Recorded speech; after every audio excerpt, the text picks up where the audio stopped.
Welcome to another video by BMPCC4k.tech, the first user resource tech blog dedicated to the Blackmagic Pocket Cinema Camera 4K. Today we're going to be testing a Pixco generic focal reducer 0.71x. We're going to be testing it against the much talked about Viltrox ef-mft 0.71x. So you're going to want to stay tuned and see how each of these perform. There is a huge price difference between the two. On one hand, you have the Viltrox at $229. You got electronic iris control. Can it do autofocus? We'll check it out. And the Pixco right now is at $87.99. Both of them are great focal reducers. We're going to do this test to see which one is the best bang for your buck. All right, we're going to be working in DaVinci Resolve. I can't tell you how much I'm enjoying working in DaVinci Resolve. If you're using the Blackmagic Pocket Cinema Camera 4K, using Resolve is a must. It is optimized for this footage. So if you're going to unlock all the pixel data, and this is raw footage, this is shot in 4K DCI lossless RAW, 24 frames per second, but nevertheless, it's lossless RAW. So if you want to be able to process it, good luck even trying to import that footage into Adobe Premiere. So you wouldn't even be able to import it, much less be able to work and edit it. But DaVinci Resolve, it's really simple. So anyways, there we go. We have all our footage clips in our media pool. We drop them into our timeline. We're going to separate the footage. I'm going to put a bookmarker here because I'm going to end up separating the footage. The first two clips on the left are part of the original test. We had to do a retest. That's the footage files on the right side. So we're going to show you what we discovered, and it's to some of you this may be shocking. So anyways, we're going to zoom into 300%. There we have the Pixco zoomed in at 300%. And if you notice, the Viltrox, it's not as sharp as focused. And if you look here, there's the Pixco, it's graded, and there's the Viltrox. We couldn't get it anymore in focus. It just went to infinity. Here it is at zoomed in 300. The Pixco looks pretty sharp. The Viltrox, we could not dial it in. The focus, literally the focus ring just kept spinning. So we had to go in, we had to make an adjustment. Apparently you have to rotate the glass in the focal reducer clockwise to be able to get the focus capability out of your lens. Go figure, that was disturbing enough that I had to go in. All right, now that I have the Viltrox focal reducer adjusted, hopefully we'll be able to now get an accurate test and the full focus capability of the lens. So here we are. There is the Viltrox zoomed in at 300. And now you can see the difference. You see that it's not as focused. There's the original test we did. It's not as sharp. Again, and we're going to just do a quick adjustment. We're going to just do it DaVinci Resolve extended video. We're going to add some coloring to see how much color is retained in each of them. We did an aperture. We kept it going from 1.2 to 2.0 in the Viltrox. So there we go. There we have the Pixco 1.2, and then we have the Viltrox set at 1.2. There is 1.3. 1.4, 1.5, 1.6, 1.8, and finally 2.0. So you could see the image, of course, got darker as less light was going in. But let's zoom in a little bit here and let's take a look at the footage. So there's the Pixco zoomed in at 300%. We changed the gamma, and you can see it's got good coloring. The Viltrox, it's not as sharp. And then we're looking at the center of the image here. It's not that sharp. It seems to be a little bit more light than the Pixco.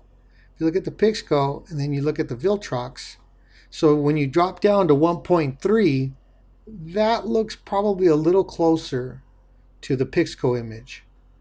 There's a little bit more sharpness and a little less light. 1.4 might be pushing it a little too much, but it's got great detail. There's a little more. 1.5, 1.6. You're getting more detail as less light is being allowed in. And 1.8. And finally 2.0.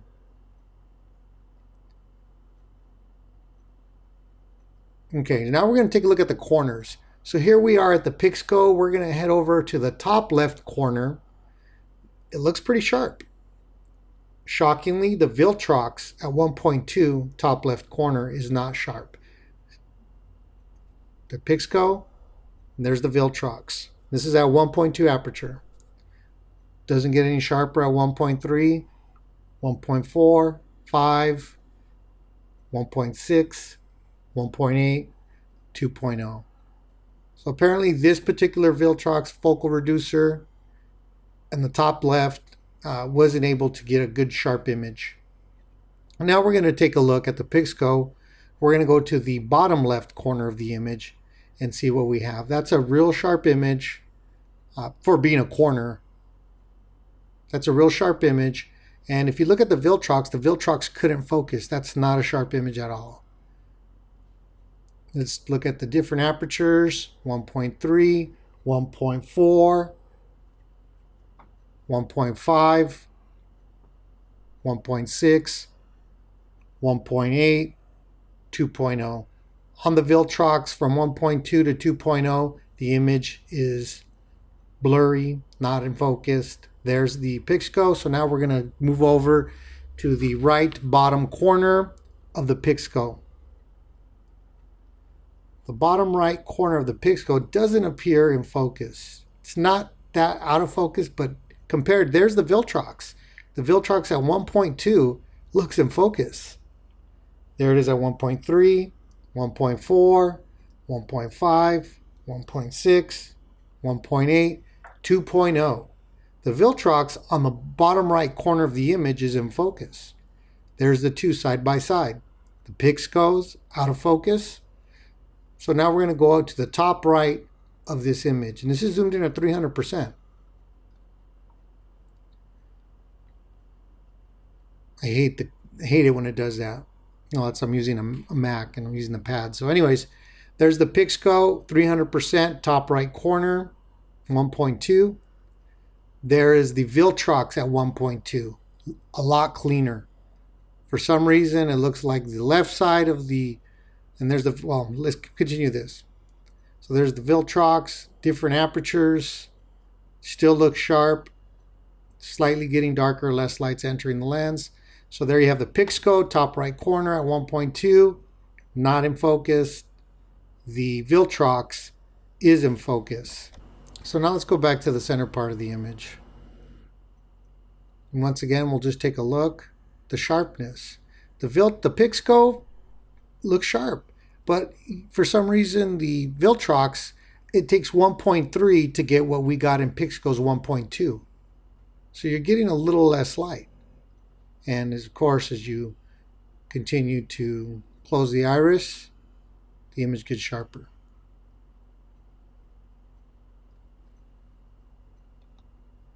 Here we go, looking at the image at 100%, which most people, when they grade, you're grading at 100%. You're not zooming in, pixel peeping at 300. Unless you're doing a super fine adjustment. So we see that in the Viltrox. So we see there's the Pixco, Viltrox 1.2. Now, because we're in DaVinci, we're going to look at the coloring. All of them have had the same. Now that we've chosen the footage, done some quick coloring, we can now render this out into a different codec if you have another editor that you use that cannot handle RAW. And because I'm working in a MacBook, Aperture ProRes is available to me, and there you see all the flavors available. I personally prefer DNX HR and these particular specs here. And here's, you could change the resolution. There we go. We shot it in 2160 DCI. It's also available. You can change it to a different resolution if you want. And there you go. You can render it out, and you can work at it in a different editor if you so choose. So now we'll take a look at a few stills. There's the full image, ungraded. the Pixco. There it is graded. Here's the Viltrox at 1.2 ungraded. And there's the graded image. Now we'll take a look at each one in the center image.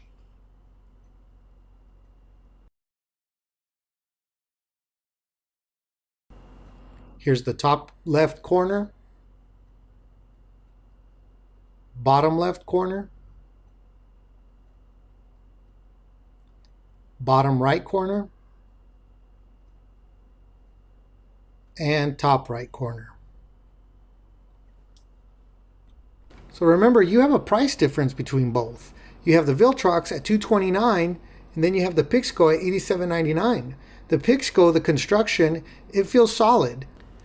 The Viltrox has a cheap feel to it. The plastic release tab there to release the lens from the adapter, it feels plastic. It feels like if you push a little too hard, it might just break on you.